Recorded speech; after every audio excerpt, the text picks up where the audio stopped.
clear and explain the position, I have appended a rough sketch of the right-hand wing of the house.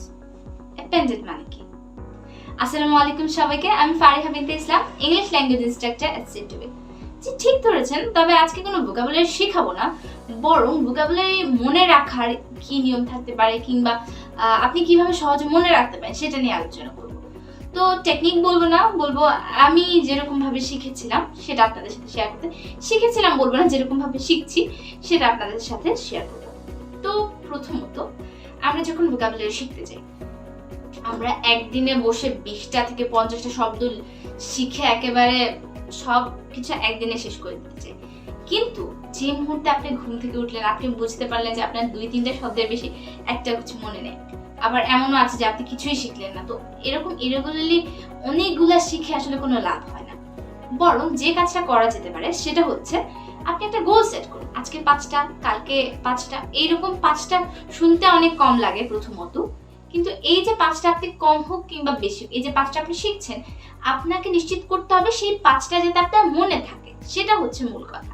আপনি যতটা শিখছেন সেটা আপনার মনে থাকে, যাতে আপনি ব্যবহার করতে পারেন। তো এখন কিভাবে শেখা যেতে পারে? কারণ ডিকশনারি খুলে এরকম বসে থাকতে আসলে কারো মজা লাগে না। তো কিভাবে শেখা যেতে পারে? তো এটার জন্য আমি বলবো এটা ভোকাবুলারি লার্নিং না, ভোকাবুলারি হান্টিং বলা যেতে পারে।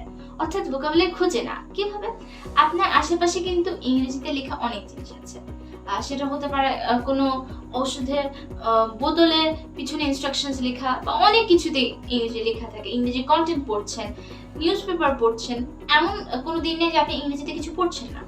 সেখান থেকে আপনি যে শব্দগুলো চিনবেন না সেগুলো আসলে পয়েন্ট আউট করে নিতে পারেন।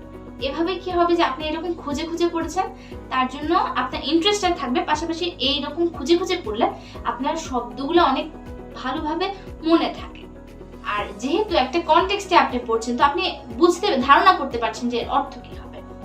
সেকেন্ডলি কি করতে পারেন, আপনি হচ্ছে একটা ডিকশনারি থেকে এর অর্থটা শিওর হয়ে নিতে পারেন। সেটা একটা অনলাইন ডিকশনারি হতে পারে। এখন অনলাইনে অনেক ভেরিফাইড ডিকশনারিজ আছে। আমি পার্সোনালি ম্যারিয়াম ওয়েবস্টার ফলো করি, এবং কিন্তু আপনি চাইলে গুগল ডিকশনারি ফলো করতে পারেন। সেখান থেকে আপনি শব্দের অর্থটা দেখে নিতে পারেন। তারপর এই যে আমরা শব্দ শিখলাম, অর্থ বের করছি, এরপরে এটা একটা সেন্টেন্সে ইউজ করে দেখা উচিত। এই সেন্টেন্সে ইউজ করে দেখলে আপনার কি হবে যে আপনি জিনিসটা শিখলেন, এখন যদি এর ব্যবহারটা দেখেন তাহলে কিন্তু আপনার ভালোভাবে মনে থাকে। যেমন আপনি স্কুলে যে প্র্যাকটিক্যালগুলো সেগুলো যদি লিখে শুধু রাখেন তাহলে কিন্তু আপনি কিছুই বুঝতে পারেন না। কিন্তু যখন আপনি সেটা দেখছেন কিভাবে করা হচ্ছে, নিজে করছেন, তখন কিন্তু আপনার অনেক ভালোভাবে মনে থাকে।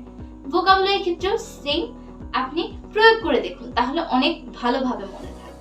এরপর কি করা যেতে পারে? আমরা শব্দ খুঁজলাম, তারপর এর অর্থ জানলাম, তারপর বাক্যে প্রয়োগ করলাম। এরপর চাইলে আপনি কিন্তু একটা স্টিকি নোটে আজকে যে 5টা শব্দ শিখলেন সেগুলো লিখে রাখতে পারেন। এতে করে কি হবে যে আপনি হয়তো বা শব্দ শেখা শেষ রেখে চলে গেলেন, এখন আপনি যতবার ওই স্টিকি নোটের সামনে আসছেন আপনার কিন্তু শব্দটা আবার মনে পড়ছে। এতে আপনার অর্থটা মনে থাকছে, এবং শব্দটা বারবার আসার কারণে আপনি কিন্তু এটা ভুলছেন না।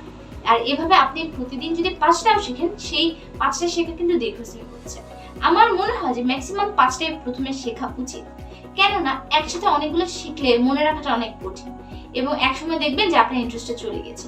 5টাই শিখুন, দেখবেন 1 মাস পরে আপনার যে স্টিকি নোটস গুলো ছিল সেগুলো আপনার দেয়ালটা হয়তো বা ভরে গেছে। এরকম অনেক শব্দ আপনি শিখতে পারবেন এবং দীর্ঘস্থায়ী হবে।